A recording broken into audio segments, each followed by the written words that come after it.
Well, we're here at 3. It's after 10 past. He is in, isn't he? One of the big boys wants to see you. He always pulls the same trick. Sends for you at 3 and sees you at 3:15.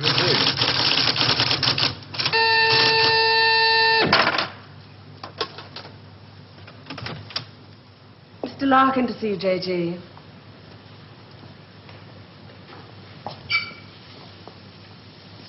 I'm sorry for the captain.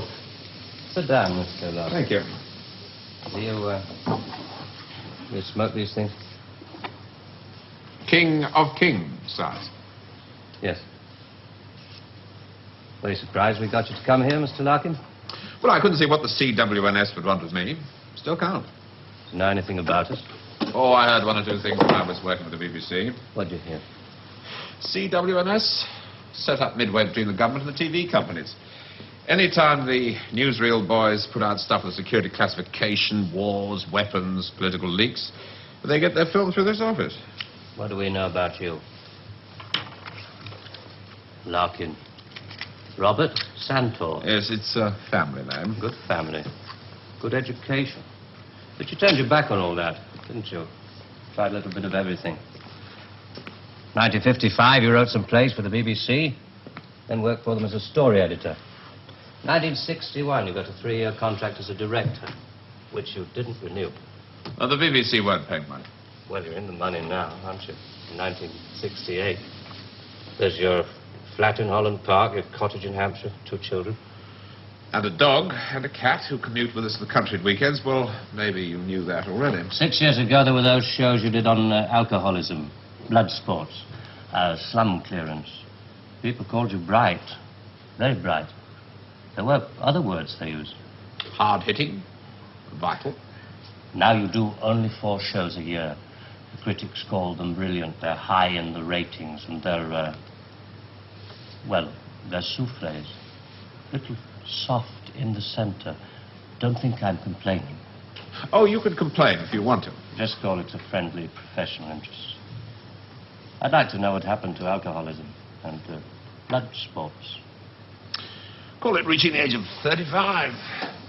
Call it school fees, 2 fixed addresses. Call it joining the establishment. Call it being a socialist for 15 years in a country that'll never be socialist. Good. There's your wife, Rachel. You married the girl next door. Your 2 children, Rebecca and Daniel, nice little family. 3 years ago, you got yourself a girlfriend. It was serious. Where the hell did you get that from? Just tell me where it stops. It lasted for 18 months. Your wife never knew about it, even when you nearly decided to leave her. Who are you? It's the initials J.G., that's all I know.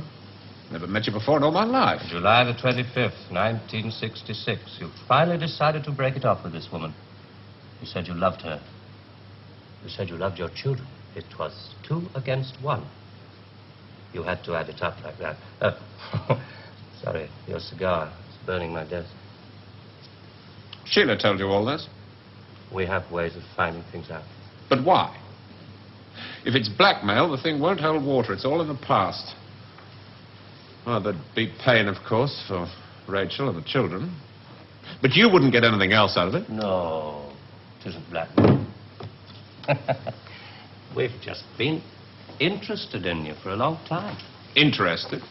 You went back to your wife because you said it was 2 against 1. I call that very responsible. We're interested in very responsible people. In fact, we have a little index for them. We call it their power quotient. A ratio of responsibility as against aggression.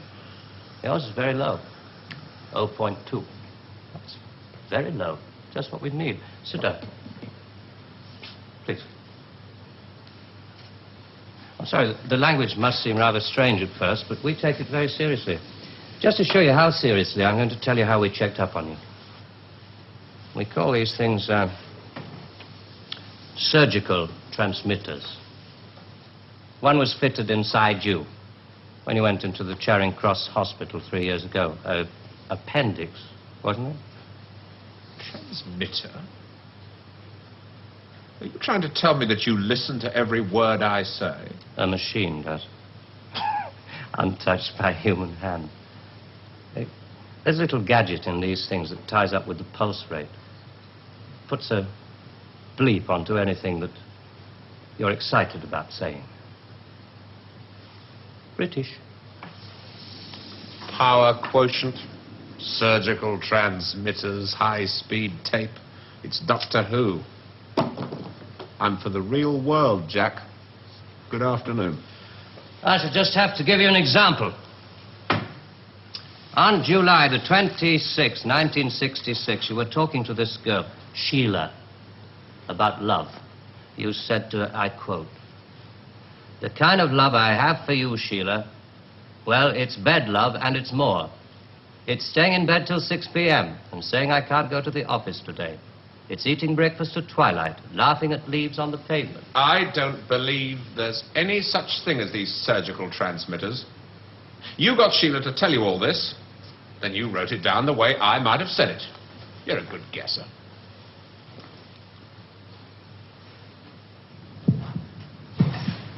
Can you hear your heart beating?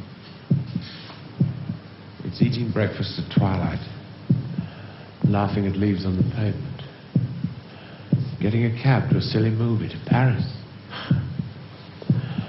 It's moving when you're tired of staying still. And I've done it all before when I could do it with no ties. Now it'd just be irresponsible. So there really is one of those things inside me.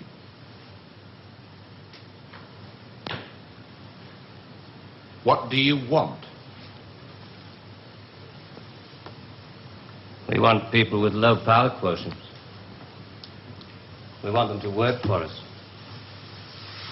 Nothing more sinister than that. All this just to offer me a job. Special sort of job.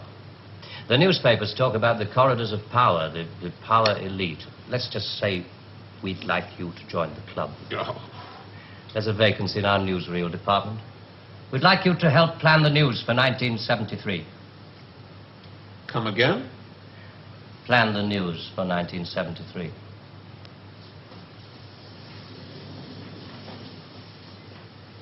What are you doing? I just want to make sure the sunlight's real.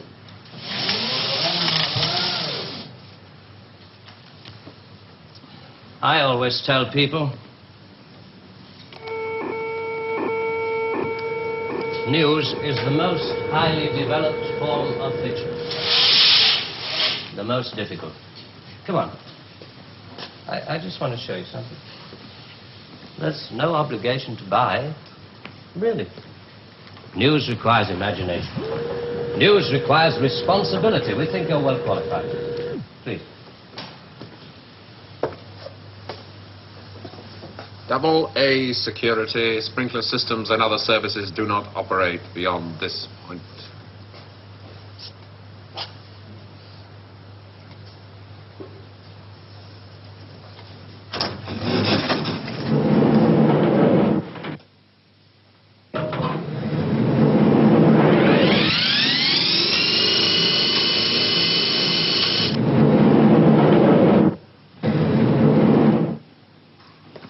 '73. We've only roughed out the news for 1973. Nothing's been given the go-ahead yet, but this is the kind of thing we have in mind.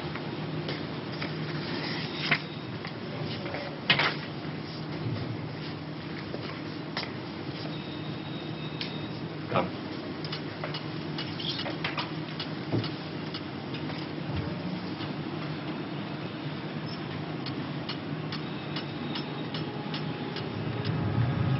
Today, April 14th, 1973. First historic pictures by Radstar of the combined U.S.-Russian landing on the moon. Shown here are Majors Webb and Mikhailovich taking their first steps into the unknown, firing their retro-rockets to land their spacecraft on the dust-covered surface. A comforting note for us stay-at-homes, both the Pentagon and the Kremlin have announced that the moon has no strategic value. A comforting note for us to stay at home.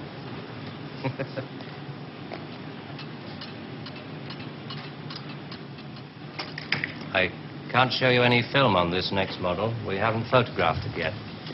But this is the way it will sound.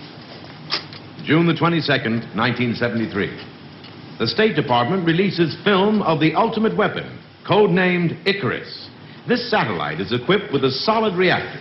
In layman's terms, it can freeze air solid, stopping all missiles, killing all forms of life. Icarus orbits at the same speed as the Earth, can hang in position over every major city that threatens the peace-loving nations. Rather proud of this one. Come on.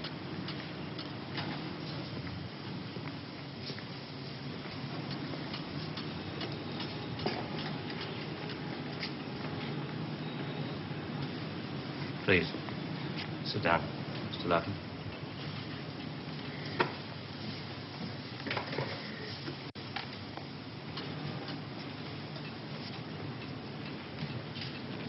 September the 5th, 1973. The new phase in global warfare. War by example.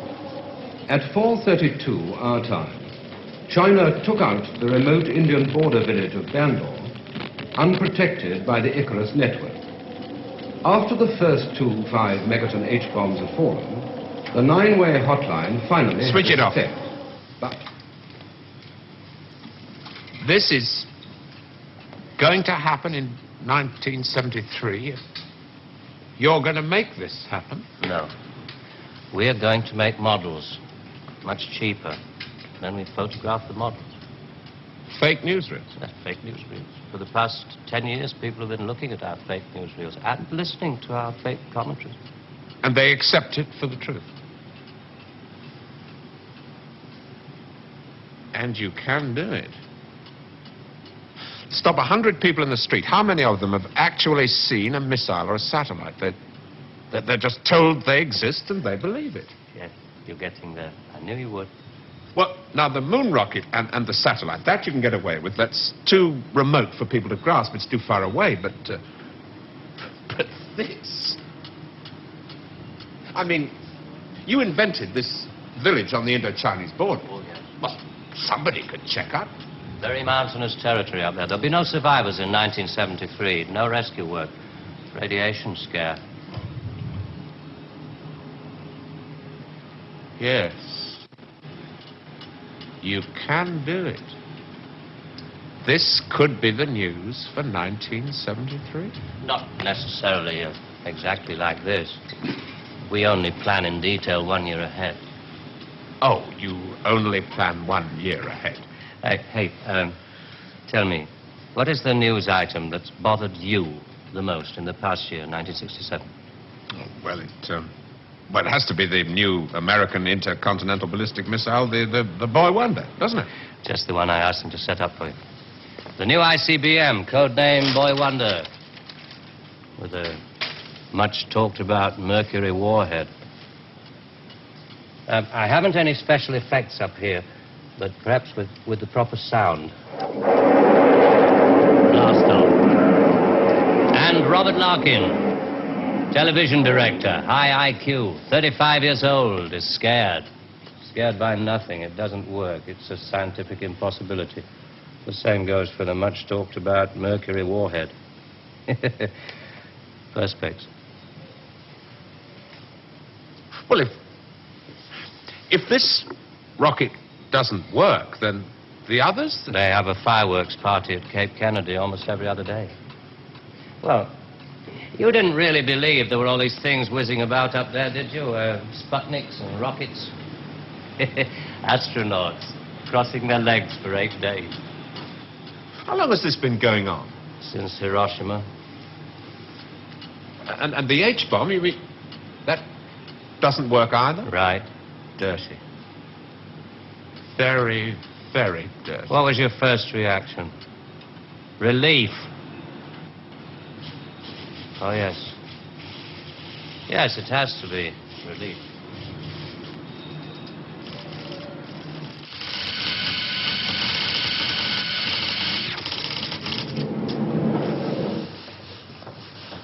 Only 12 people are allowed beyond this point.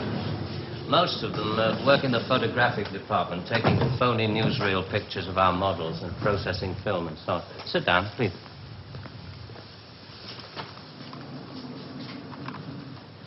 Ah, pretty pictures from our stills department. The boy wonder. Do you really think that missiles and satellites are mile out of country?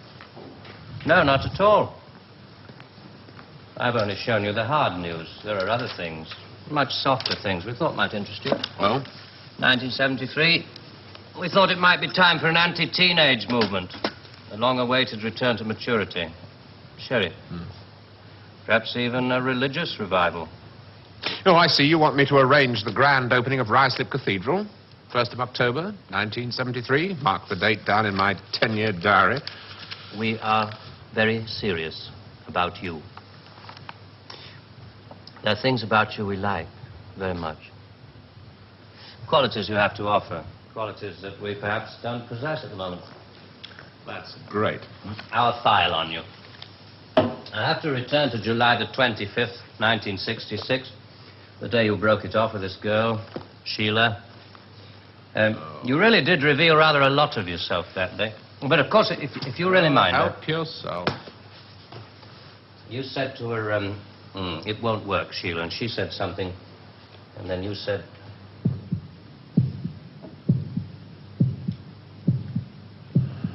You remember I went away with Rachel and the kids to the seaside? It was midweek and this huge stretch of sand was empty. Just a circle of footprints around 3 sandcastles and tracks out to sea. The whole damn day of my family marked out in front of me. The sun was going down. Rachel kept calling the kids to get dressed. She picked up buckets and spades, corny bloody things like that. I was up at the car. I looked at those footprints and I knew those people were slipping away. There were things I could tell them. We rather like that bit about footprints. You see, in this job, some of us have got rather a long way away from the idea of footprints in the sand. Those footprints were made by my children. Now, you want me to scare the hell out of them with every bomb from A to H inclusive. Well, why? I mean, when did it all start? 1945. You may remember the Americans let off their 2 atomic bombs. Well, they didn't want other people doing the same thing. I mean, you do see that, don't you? Oh, I don't know. Well, to scare the people off, the Americans put it out, and the atomic bomb was halfway along the line to something much bigger, the hydrogen bomb. It didn't work. They spent 5 years in negative research. Well, what about the Russians? They're supposed to have quite a pile of these things. We were surprised when they started their tests. Then we got a few feelers from their Secret Service. Nowadays, we work very closely together. Oh, all these stories about spies going off to Russia. Mr. Philby, remember? Just good copy for the Sunday papers. Good copy. Well, the Chinese. I mean, they've just announced their bomb. Yeah, we played along with it. We recorded their phony explosion. We're rather hoping the Chinese will come along, complete the pattern, you know. In Vietnam, hundreds of people are being killed every week. Well, you can't do that with your models. No. And you can't kill people of bad habits in 2 generations.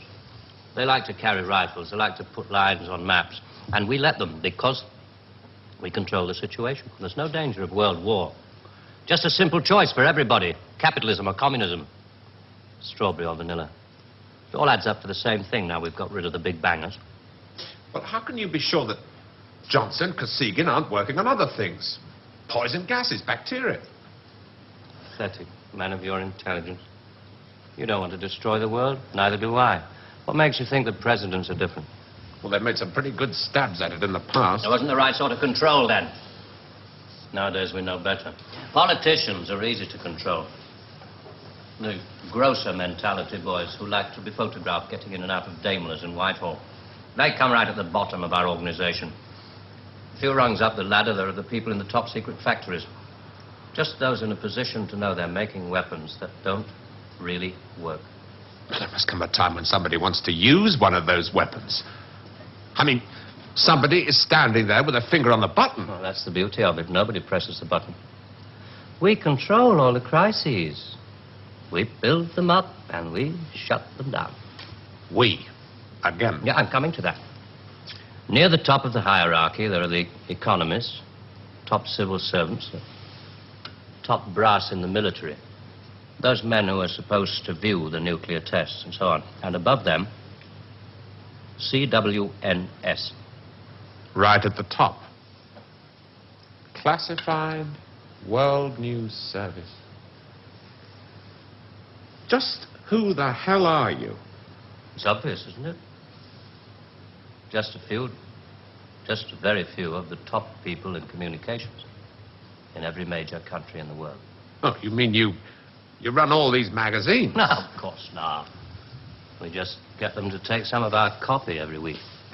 Television is much more important to us. It all happens so quickly. You say you can put out what pictures you like on television. Doesn't anybody try to stop you? No, nobody wants to. 99.386% of the population wouldn't believe this conversation. And the rest are working for us. And they're the top minds, the really responsible people. They know they're guaranteeing the lives of their grandchildren the only foolproof way. Scaring the hell out of their grandchildren.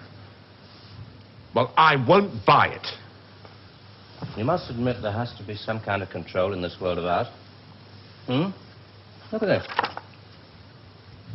And remember that 1/4 of the world is starving. There are the full bellies and the empty bellies. Some of the empty bellies carry rifles. Well, we full bellies are getting a bit flabby. We're not very good with rifles anymore, so we've devised 2 ways to keep the empty bellies under control. One of them is this fictitious hydrogen bomb we've talked about. The other one is money.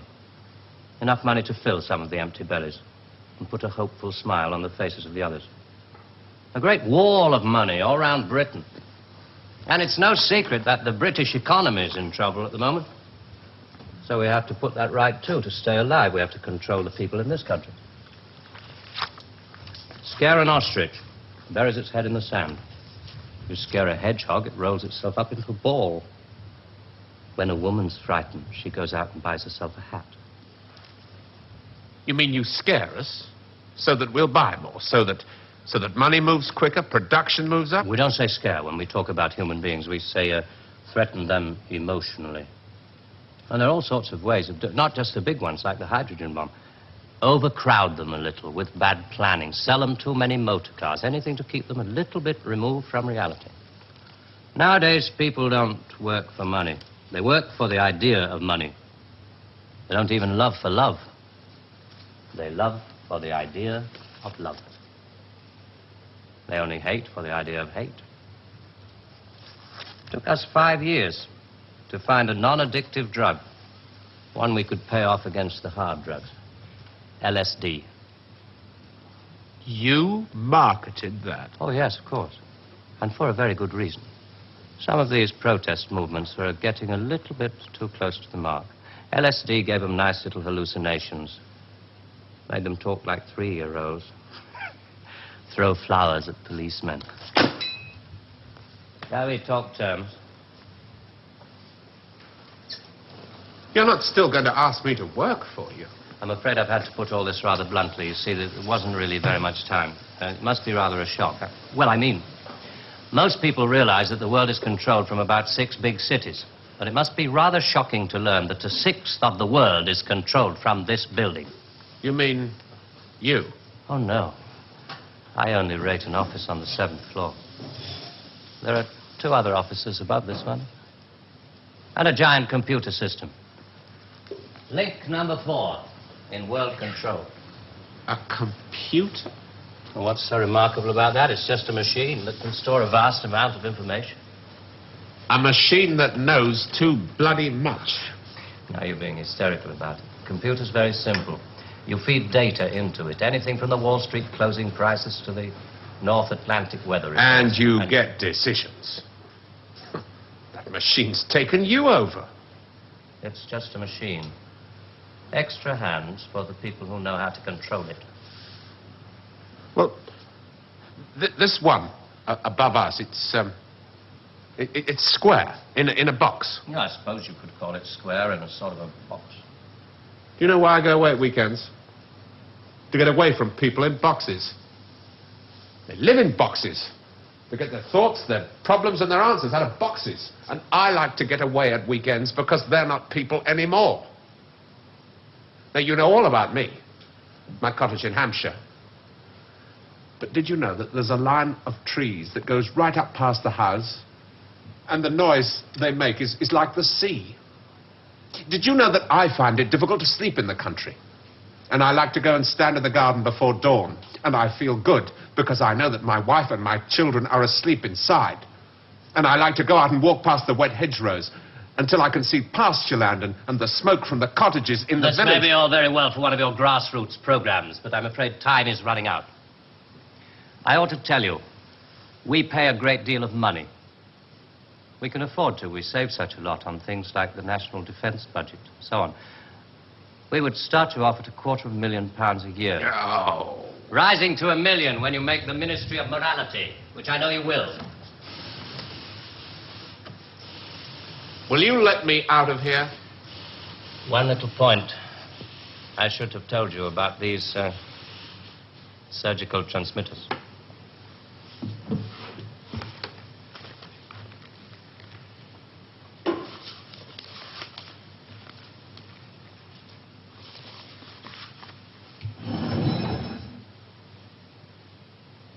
There's enough of this stuff inside you at this moment to kill 6 people. There's a button we can press. I'm sorry about the dramatics. Our boys call these things the oral contraceptive. Keeps them from talking too much. So there must be one of those transmitters inside you. Who presses the button? Extra hands. All this stuff about the computer being extra hands for the men who know how to control it. That machine controls you.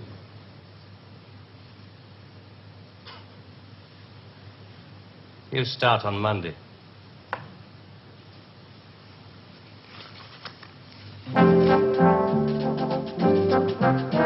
Early controversial classics from Dennis Potter next weekend with the first of the Nigel Barton plays on Saturday at 11:20.